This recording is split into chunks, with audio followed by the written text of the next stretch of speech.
Selamat sore saudaraku yang kekasih. Saudara dan saya selalu berpikir logika, memakai akal budi. Tapi Tuhan sering tidak mau selalu memakai akal budi. Kita berpikir berdasarkan latar belakang suku ras budaya kita. Tapi Tuhan tidak selalu hadir lewat pemahaman suku ras orang percaya. Mari kita simak firman Tuhan ini, dan sebelumnya kita berdoa. Terima kasih atas anugerah Tuhan. Tuhan yang menjadi manusia tinggal bersama kami lewat kehadiran Roh Kudus-Mu dalam hidup dan tubuh Maria. Itulah yang akan kami dengar dan yang akan kami hayati. Kami imani, dalam nama Yesus kami berdoa. Amin. Matius 1 ayat 18b dikatakan, pada waktu ibunya Maria bertunangan dengan Yusuf, ternyata ia mengandung dari Roh Kudus sebelum mereka hidup suami istri. Demikian firman Tuhan.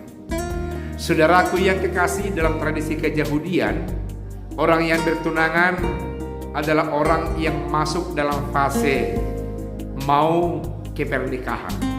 Tapi aneh bin ajaib, fakta yang dihadapi oleh Maria, masih fase bertunangan, dia sudah mengandung. Roh Kudus Allah datang kepadanya, menyapa dia. Malaikat Tuhan mengatakan bahwasanya engkau akan mengandung, yakni Yesus Kristus anak Allah. Engkau akan menamai dia Kristus Mesias, juru selamat umat manusia. Tentunya Maria akan heran, dan dia takut, dan dia gelisah untuk menghadapi berita itu.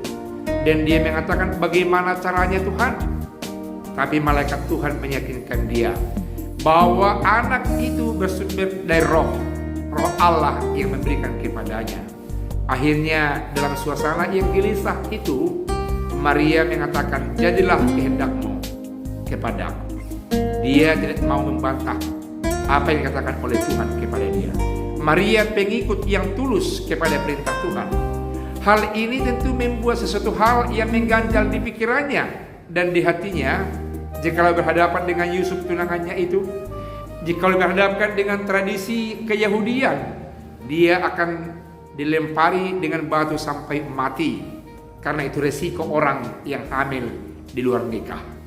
Pertama sekali Yusuf juga dia tidak mau mempermalukan Maria, dan dia taat mengaminkan apa berita yang dia dengarkan dari Maria. Saudaraku yang kekasih, menjaga kemungkinan hal-hal yang negatif, Maria pergi menemui Elizabeth, ibu Yohanes, yang berada di daerah pegunungan Yehuda. Jikalau kita selidiki, ternyata itu di Hebron, yang dalam pemahaman sebelumnya Hebron ini menjadi tempat orang berlindung dari sasaran-sasaran kejahatan, sasaran-sasaran pembunuhan. Layaknya bisa kita katakan tempat ini adalah suaka untuk orang-orang yang bersalah. Maria dari satu sisi mengkategorikan dia dari segi kenyataannya orang yang mungkin dianggap orang akan bersalah, orang yang dianggap orang akan menjadi pelanggar-pelanggar etika kehidupan Keyahudian.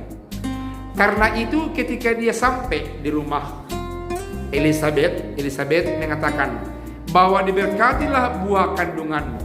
Dia dikuatkan oleh Elizabeth, membuat dia semakin percaya diri bahwa dia yang mengandung itu bukan mengandung sembarangan, tapi dalam rangka memenuhi nubuat para nabi, dalam rangka memenuhi rencana Allah, sehingga dia mengaminkannya.